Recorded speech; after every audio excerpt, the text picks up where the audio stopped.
चूड़ी ले लो, चूड़ी ले लो, रंग बिरंगी चूड़ी ले लो। आओ पक्षियों, चूड़ी ले लो।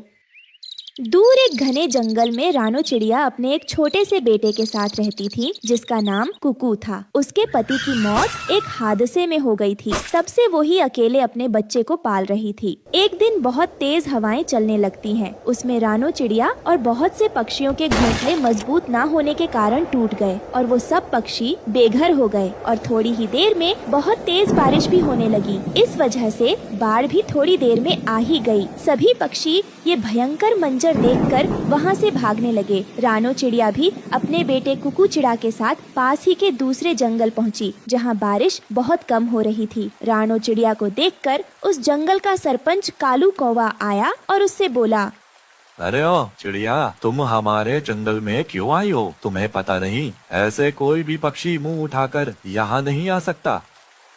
सरपंच कालू कौवे की बात सुनकर रानो चिड़िया उससे कहती है, सरपंच जी, आप नहीं जानते कि हमारे जंगल में तेज हवा और बारिश के कारण घर टूट गए हैं और सभी पक्षी बेघर हो गए हैं और धीरे धीरे बारिश ने अपना कहर दिखाना शुरू कर दिया है। इसलिए मुझे और मेरे बेटे को अपने जंगल में ही रहने दीजिए। हम पर रहम करिए मालिक।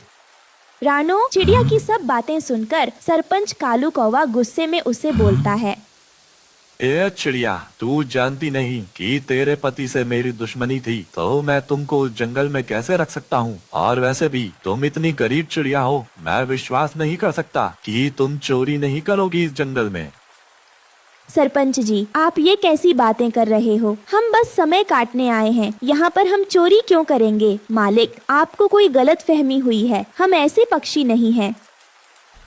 ए चिड़िया, ज्यादा सियानी मत बन और अपने बेटे को लेकर यहाँ से चली जा। मुझे तेरी एक भी बकवास नहीं सुननी। आई बड़ी मुझे समझाने वाली। रानो चिड़िया सरपंच के आगे खूब रोई, खूब गिड़गिड़ाती है, लेकिन सरपंच तेज तेज हंसता रहा और रानो चिड़िया को जंगल से बाहर निकाल देता। कुकू चिड़ा अपनी माँ से बोलता है, माँ, अब हम क्या करेंगे? ये एक आखिरी रास्ता था, मगर सरपंच जी हमें जंगल में घुसने ही नहीं दे रहे। अब हम कहाँ जाएंगे? जंगल के अलावा भी तो कोई रास्ता नहीं है। माँ, हम इस रास्ते पर भी तो रह सकते हैं। नहीं बेटा, बारिश में यहाँ पानी आ जाता है और पानी नहीं भी आया तो सरपंच हमें यहाँ रहने नहीं देगा। हमें इनकी नजरों से दूर जंगल में जाना होगा। ये कहकर रानो चिड़िया अपने बेटे कुकू को लेकर जंगल में चली जाती है। माँ, जंगल में बहुत से फलों के पेड़ हैं, आम के और बाकी फलों के भी पेड़ हैं। माँ, यहाँ तो गर्मी बिल्कुल भी नहीं है और यहाँ तो बहुत सारे फल भी हैं। अब हम यहाँ पर पेट भर के खा सकते हैं और आराम से रह सकते हैं। और मैं तो कहता हूँ माँ कि अच्छा हुआ वहाँ पर बाढ़ आ गई और दूसरे जंगल से हमें सरपंच ने बाहर निकाल दिया, क्योंकि ना तो वहाँ फल मिलते थे और ना ही ठंडी अच्छी हवा। बाढ़ अच्छे के लिए आई हमारे लिए। माँ बेटा, हमें ऐसा नहीं कहना चाहिए, क्योंकि बाढ़ के कारण जान और माल दोनों का नुकसान होता है और हम जंगल में ऐसे नहीं रह सकते हैं और उसके लिए हमें एक घर बनाना होगा, नहीं तो जंगली जानवर हमें ही खा जाएंगे। लेकिन माँ, हम घर कैसे बनाएंगे? हम लकड़ियों की मदद से अपना घर बनाएंगे। हाँ माँ, पेड़ से लकड़ी काट कर अभी लाता हूँ। नहीं बेटा, पेड़ों में भी जीवन होता है, हमें इन्हें नहीं काटना चाहिए। हम इनकी वजह से ही तो सांस लेते हैं और खाते पीते हैं, इसलिए हमें पेड़ों का काटना नहीं चाहिए। वो सामने देखो, सूखी लकड़ियाँ पड़ी है, हम उनसे अपना घर बनाएंगे। रानो चिड़िया अपने बेटे के साथ लकड़ियाँ इकट्ठा करना शुरू कर देती है और कुछ ही घंटों की मेहनत के बाद वो काफी सारी लकड़ियाँ इकट्ठा कर लेती है। तभी रानो चिड़िया को नदी के तरफ से किसी के करहाने की आवाज सुनाई देती है। अरे कुकू बेटा, ये किसकी आवाज है? लगता है कोई मुसीबत में है, हमें उसकी मदद करनी चाहिए। चलो बेटा, तुम भी मेरे साथ चलो। ये कहकर रानो अपने बेटे के साथ नदी किनारे पर जाती है और वहाँ पर एक बूढ़े गिद्ध को बेहोश देखती है। रानो चिड़िया उस बूढ़े गिद्ध को पानी पिलाती है, तभी उसे होश आ जाता है। क्या हुआ बाबा आपको? आप इतने जख्मी कैसे हो गए? बेटा, मैं बाढ़ के पानी में बहता हुआ यहाँ आ गया। तुम्हारा बहुत बहुत शुक्रिया जो तुमने मेरी मदद की। पर बेटा, तुम इस जंगल में अपने बेटे के साथ अकेली क्या कर रही हो? ये बात सुनकर रानो चिड़िया अपनी सारी परेशानी उस बूढ़े गिद्ध को बताती है। अच्छा तो ये बात है। चिड़िया तुम परेशान मत हो, मैं हूँ ना, मैं तुम्हारी मदद करूँगा। मैं जादुई गिद्ध हूँ। मैं अभी तुम्हें रहने के लिए एक जादुई चूड़ी का घर भी दे रहा हूँ, जिसमें तुम्हारा परिवार बिना किसी डर के रह पाएगा और तुम गरीब पक्षियों का भी भला कर पाओगी। और उस चूड़ी के घर में बहुत सारी रंग बिरंगी चूड़ियाँ भी होंगी, जिसे बेचकर तुम अपना घर का गुजारा अच्छे से कर पाओगी। ये कहकर वो बूढ़ा गिद्ध अपने जादू से वहाँ पर एक विशाल चूड़ी का घर प्रकट कर देता है, जिसे देखकर रानो चिड़िया और उसका बेटा कुकू बहुत खुश होते हैं, क्योंकि वहाँ रंग बिरंगी चूड़ी का जादुई घर बना हुआ था। वो दोनों जल्दी से घर के अंदर जाते हैं। अंदर से वो घर नहीं महल था। रानो चिड़िया को तो वो घर बहुत पसंद आता है। वो वहीं रहने लगते हैं और खूब फल खाते हैं। रानो चिड़िया और उसके बेटे के दिन बहुत आराम से बीत रहे थे। फिर एक दिन उन्होंने देखा कि सरपंच भी बाढ़ से बचकर अपने जंगल से भागकर उनकी चूड़ियों के घर के पास आ जाता है। माफ कर दो मुझे और मुझे अपने घर में रख लो रानो, मुझे माफ कर दो रानो। अंकल, आपने अपने जंगल में नहीं आने दिया, तो हम अपने जंगल में क्यों आने दें आपको? बेटा माफ कर दो, ऐसा नहीं बोलना चाहिए। हमें हर एक जरूरतमंद पक्षी की मदद करनी चाहिए, इसलिए कोई बात नहीं। सरपंच जी आप आ जाइए घर में। सरपंच ने जैसे ही उस चूड़ी घर में कदम रखने की कोशिश की, तभी जादुई चूड़ी के घर ने उसे बाहर फेंक दिया और बहुत तेजी से उस जंगल में बाढ़ आ गई और सरपंच उस बाढ़ में बह गया। लेकिन जादुई चूड़ी के घर को कुछ नहीं हुआ, वो सही सलामत रहा और कुछ दिनों में बाढ़ का कहर भी शांत हो गया। और फिर क्या था, रानो चिड़िया अपने बेटे कुकू के साथ अपने चूड़ी के घर में खुशी खुशी रहने लगी और बाजार में चूड़ी बेचकर अपने बेटे का पालन पोषण करने लगी। चूड़ी ले लो, चूड़ी ले लो, रंग बिरंगी चूड़ी ले लो। आओ पक्षियों, चूड़ी ले लो। बहुत समय पहले किसी जंगल में लाडो चिड़िया और टुन्नू नाम के पति पत्नी रहते थे। टुन्नू चिड़ा बहुत मेहनत करके मजदूरी करता था, लेकिन फिर भी उसकी आमदनी बहुत कम होती थी। एक दिन उसका ठेकेदार उसे काम से निकाल देता है, क्योंकि उसने शहर से मशीन मंगाकर अपना काम शुरू कर दिया था। बेरोजगार होने के कारण टुन्नू बहुत सारी जगह काम ढूंढने जाता है, लेकिन उसे कहीं काम नहीं मिलता। दोनों पति पत्नी को पेट भर खाना भी नसीब नहीं होता। मैं चाहे जितना भी कोशिश कर लूं, लेकिन हमारी गरीबी दूर ही नहीं होती। अब तो मेरे पास इतने पैसे भी नहीं हैं कि हम खाना खरीद कर खा सकें। आपने सच कहा, हमारा बहुत ही बुरा हाल चल रहा है। क्या पता आगे चलकर हमें और कितनी मुसीबतें झेलनी पड़ेगी। तभी वहाँ टुन्नू का भाई कालू कौवा आ जाता है। सुनो टुन्नू, पिछले 2 महीने से तुमने किराया नहीं दिया है। मुझे अकेले किराया भरना पड़ता है। इस बात से मेरी पत्नी बहुत नाराज होती है। मेरी पत्नी ने आज मेरे साथ बहुत लड़ाई की है। उसने कहा है कि मैं तुम दोनों को घर से बाहर निकाल दूं। लेकिन भैया, अगर आप अचानक हमें इस घर से बाहर निकाल देंगे तो फिर हम दोनों कहाँ जाएंगे? ये मेरी परेशानी नहीं है। तुम हट्टे कट्टे हो, तुम्हारे हाथ पैर भी सही सलामत है। किसी दूसरे शहर जाकर कोई नया काम ढूंढो। मैं अब तुम्हें घर में नहीं रख सकता। फिर मजबूर होकर टुन्नू और लाडो उस घर को छोड़ देते हैं। उसके बाद लाडो चिड़िया अपने पति को लेकर अपने मायके आ जाती है। भैया, इनके बड़े भाई ने हमें घर से निकाल दिया। आप कुछ पैसे देकर हमारी मदद करो, ताकि हम दोनों छोटी मोटी दुकानदारी करके अपना गुजारा कर सके। तभी वहाँ लाडो की भाभी रानो आ जाती है। देख लाडो, तुझे देने के लिए हमारे पास फूटी कौड़ी भी नहीं है। हमने ये सारी संपत्ति अपनी मेहनत से बनाई है। तेरा पति एकदम निठल्ला है। इससे कह के कोई अच्छा काम करे। इस तरह दूसरों के घर जाकर भीख मांगना अच्छी बात नहीं। चलो तुम दोनों जाओ यहाँ से।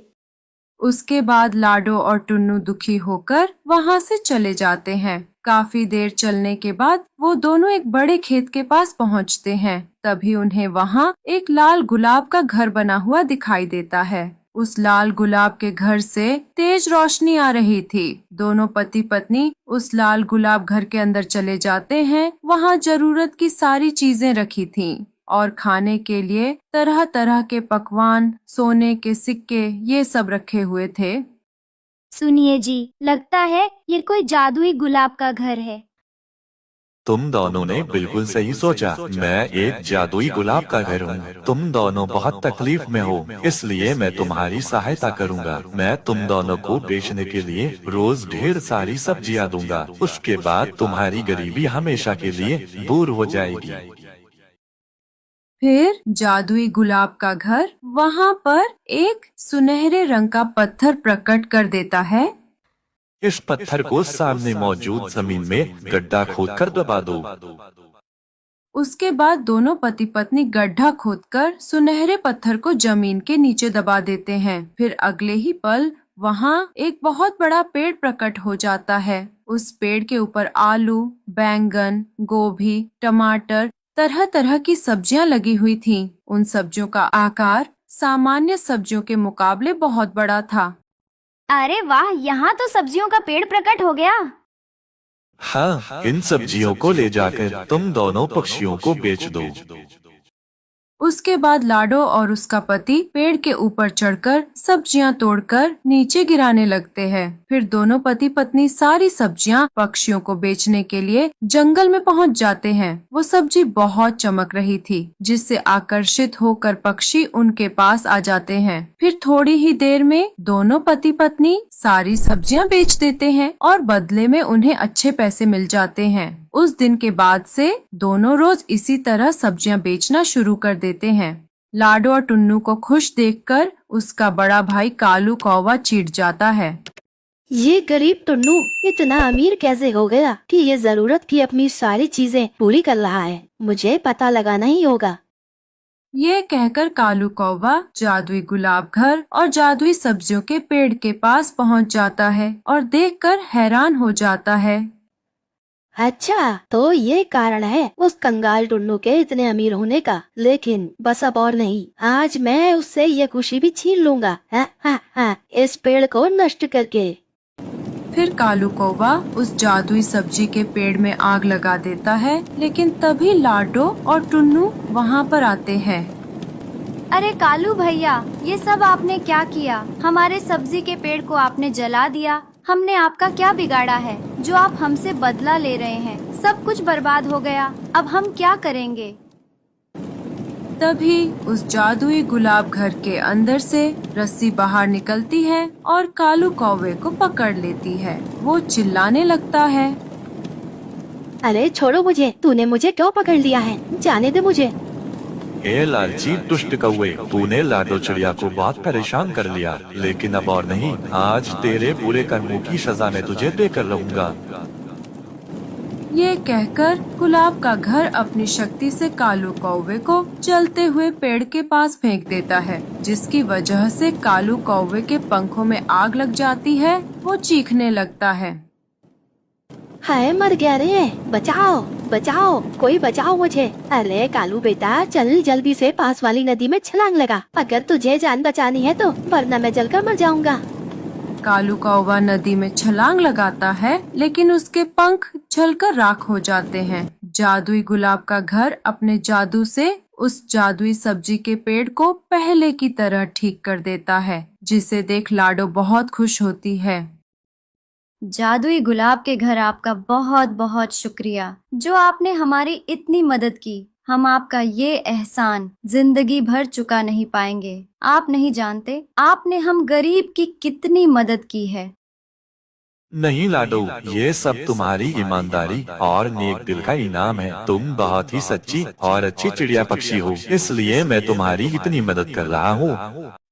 ये सुनकर लाडो और टुन्नू बहुत खुश होते हैं। फिर लाडो चिड़िया और टुन्नू चिड़ा खुशी खुशी सब्जियां बेचकर और उस जादुई गुलाब घर के अंदर रहने लगते हैं। जंगल में बारिश का मौसम आ ही गया था। टुनटुनी चिड़िया घास और हरे पत्तों के मजबूत घोंसले बनाकर पक्षियों को बेचा करती थी और टुनटुनी का कारोबार बहुत अच्छे से चल रहा था। टुनटुनी चिड़िया खुद भी हरे पत्तों के घर में रहती थी। टुनटुनी चिड़िया, तुम बहुत अच्छी हो। तुम्हारे बनाए हुए घास के घोंसले बहुत अच्छे होते हैं और तुम्हारे दाम भी एकदम मुनासिब है। टुनटुनी, तो हम पक्षियों का बहुत ख्याल रखती हो और तुमने कितने साल से घरों के दाम भी नहीं बढ़ाए। वो इसलिए पक्षियों क्योंकि मैं तुम्हें मुश्किल में नहीं डालना चाहती। मेरा घर तुम पक्षी आराम से खरीद लेते हो और मुझे मुनाफा भी अच्छा खासा हो जाता है। वहीं उसी जंगल में कालू कौवा भी रहा करता था। कालू कौवा काफी आलसी था और कोई कामकाज नहीं करता था। सुंदरी कौवी कालू कौवे से बहुत परेशान थी। अरे कालू जी, आपने मुझे बहुत परेशान कर दिया है। मैंने अपने पापा को बुलाया है, अब वही आपको सबक सिखाएंगे। हाँ हाँ, बुलाओ बुलाओ सुंदरी, मैं तुम्हारे बाप से बिल्कुल भी नहीं डरता। उसी समय सुंदरी का बाप कड़कनाथ सेठ वहाँ आ जाता है। और कालू कौवे, मैंने सब सुन लिया है, परंतु मैं आखिरी बार कहने आया हूँ कि कोई काम धंधा कर लो, वरना मैं सुंदरी कौवी को हमेशा के लिए अपने साथ ले जाऊंगा। हाँ पापा, मैं भी कामचोर कालू जी के साथ बिल्कुल भी नहीं रहना चाहती। ये तुम क्या कह रही हो सुंदरी? मैंने टुनटुनी चिड़िया का कारोबार देखा है। टुनटुनी चिड़िया पक्षियों को मजबूत घर और घोंसले बना कर देती है। मैं भी यही चाहता हूँ कि मैं भी टुनटुनी चिड़िया की तरह यही कारोबार करूँ। बस आप मुझे लकड़ियाँ दिलवा दे और मैं खूब मेहनत करूँगा, लकड़ियों के पैसे भी मैं लौटा दूंगा। ठीक है कालू कौवे, लेकिन ये तुम्हारा आखिरी मौका है। मैं तुम्हें लकड़ियाँ खरीद कर दे देता हूँ, परंतु अब से तुम बहुत मेहनत करोगे। थोड़ी देर के बाद सुंदरी कौवी का पिता कालू को ढेर सारी लकड़ियाँ दिलवा देता है। अब कालू कौवा लकड़ियों के मजबूत घर बनाना शुरू कर देता है। 2 दिन गुजर जाते हैं। 2 दिन की कड़ी मेहनत के बाद कालू कौवे ने काफी सारे घास के और लकड़ी के घर बना लिए थे। अब कल जाकर मैं सारे घर बेचूंगा और टुनटुनी चिड़िया की तरह बहुत ज्यादा अमीर हो जाऊंगा और सुंदरी कौवी भी मुझे छोड़कर कभी नहीं जाएगी। अगले दिन कालू कौवा पक्षियों को आवाज लगाते हुए उनसे कहता है, आ जाओ रे आ जाओ, पक्षियों नए घर खरीद कर ले जाओ, मजबूत घास के घर ले जाओ। कालू कौवा काफी देर तक बैठा रहता है और पक्षियों को आवाज लगाता है, परंतु कोई भी पक्षी उसके पास नहीं आता। अरे ये क्या, कोई भी पक्षी मेरे घर खरीदने नहीं आ रहा है। ऐसे कैसे चलेगा? अगर मेरी ये भी मेहनत जाया हो गई तो फिर मैं क्या करूँगा? वहीं दूसरी तरफ टुनटुनी चिड़िया के पास 2 पक्षियों की भीड़ लगी हुई थी। दूसरे जंगल के पक्षी भी टुनटुनी चिड़िया के पास आ रहे थे। अरे टुनटुनी चिड़िया, तुम्हें पता है कालू कौवे ने तुम्हारे घर बेचने की दुकान खोली है, परंतु हम पक्षी तो सिर्फ तुम्हारे ही घर खरीदेंगे क्योंकि तुम्हारे घर बहुत मजबूत होते हैं। टुनटुनी चिड़िया, अब से तुम जल्दी से मेरे पेड़ पर एक घास का पक्का घर बना दो ताकि मैं अपने घर में सुकून से रह सकूं। कालू कौवा टुनटुनी चिड़िया के चलते धंधे को देखकर काफी ज्यादा जलता था। टुनटुनी चिड़िया ने सारे पक्षियों को अपना ग्राहक बनाया हुआ है घोंसले बेचकर। कोई भी पक्षी मेरे घर नहीं खरीद रहा। मुझे किसी भी तरह सभी पक्षियों को अपनी तरफ लाना होगा और ये तभी मुमकिन है जब टुनटुनी चिड़िया अपना कारोबार बंद कर दे। मैं टुनटुनी चिड़िया का ये घर बनाने का कारोबार बंद करके ही रहूँगा। बस फिर क्या था, कालू कौवा हरिया तोता के घर के पास जाता है। ये तोते का घर टुनटुनी चिड़िया ने आज ही बनाया है, अब आएगा मजा। फिर कालू कौवा हरिया तोता के घर में न होने का फायदा उठाकर उस घर पर जोर जोर से उछलता है, जिस कारण वो घर काफी कमजोर हो जाता है। बस ये घर बहुत ज्यादा कमजोर हो गया है, कुछ देर में ये घर टूट फूट जाएगा। ये कहकर कालू कौवा वहाँ से चला जाता है। कुछ ही देर में हरिया तोता वहाँ आता है। उसका घर तो नीचे गिर के टूट चुका था और उसके अंडे भी उसके अंदर दब चुके थे। अरे बाप रे, ये क्या हो गया? मैं तो लुट गया, बर्बाद हो गया। मेरे अंडे और ये घर कैसे टूट गया? और ये नया घर तो मैंने मेरी टुनटुनी चिड़िया से बनवाया था ना, मैंने छोड़ूंगा उसे। हरिया तोता गुस्से में टुनटुनी के पास जाता है। टुनटुनी चिड़िया, मेरे पैसे वापस करो। तुमने मुझे इतना कमजोर घर बना कर दिया है। मेरा घर नीचे गिर के टूट गया और मेरे अंडे भी टूट गए, सिर्फ और सिर्फ तुम्हारी वजह से। क्या हरिया तोता, ऐसा कैसे हो सकता है? मैंने तो आपका घर बहुत मजबूत बनाया था, मगर आप चिंता ना करें, मैं आपको दोबारा घर बना कर देती हूँ। नहीं टुनटुनी चिड़िया, अब मुझे तुम पर भरोसा नहीं रहा। मैं तुमसे कोई काम नहीं करवाऊंगा, बस तुम मेरे पैसे वापस कर दो।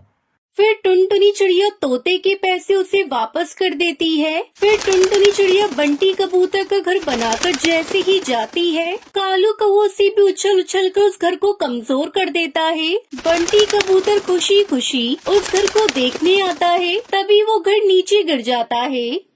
अरे मैं तो मारे दया रे, मेरी तो कमर टूट गई। अरे टुनटुनी चिड़िया, मैं तुम्हें छोड़ूंगा नहीं। तुमने मेरे घर को इतना कमजोर बनाया है, कितनी जल्दी टूट गया मेरा घर। बस इसी तरह कालू कौवा टुनटुनी चिड़िया की एक एक करके सारे ग्राहक खत्म कर देता है। आओ पक्षियों आओ, एक बार मेरे घर को खरीद कर देखो, मेरे घर बहुत मजबूत है। सारे पक्षी अब कालू कौवे के पास आते हैं और कालू कौवे के बनाए हुए घास के घर खरीदने लगते हैं। टुनटुनी चिड़िया का कारोबार अब तो बिल्कुल ही खत्म हो गया था, जिस कारण टुनटुनी चिड़िया काफी ज्यादा परेशान थी। अरे ये सब कैसे हो गया? ना जाने किसकी नजर लग गई मेरे कारोबार पर। पहले तो मेरे घर पर बहुत ज्यादा मजबूत हुआ करते थे, अब न जाने मेरे घर बनाए हुए घर इतने जल्दी क्यों टूट जाते हैं। थोड़ी ही देर में टुनटुनी चिड़िया जंगल के सभी पक्षियों को जमा करती है। अरे पक्षियों, मेरी बात तो सुनो। मुझे लगता है मेरे बनाए हुए घर को जानबूझकर कोई तोड़ रहा है, क्योंकि ऐसा मेरे साथ कभी नहीं हुआ। और मुझे तो कालू कौवे पर शक है, क्योंकि जब से कालू कौवे ने अपने घर का कारोबार शुरू किया है, मेरे घर तभी से टूटने लगे हैं। जरूर इन सबके पीछे कालू कौवे का ही हाथ है। बस एक बार तुम मेरा साथ दो, चाहे मुझसे घर ना बनवाओ। एक बार उल्लू भैया, तुम मुझसे घर बनवाने का नाटक करो, मैं छुप कर देखूंगी कि वो घर कैसे टूटता है आखिर। फिर अगले दिन टुनटुनी चिड़िया कालू कौवे को दिखाने के लिए एक पेड़ पर घर बना रही थी। अरे टुनटुनी चिड़िया किस पक्षी का घर बना रही है? जिसका भी हो, मैं तो आज इस घर को तोड़ ही दूंगा।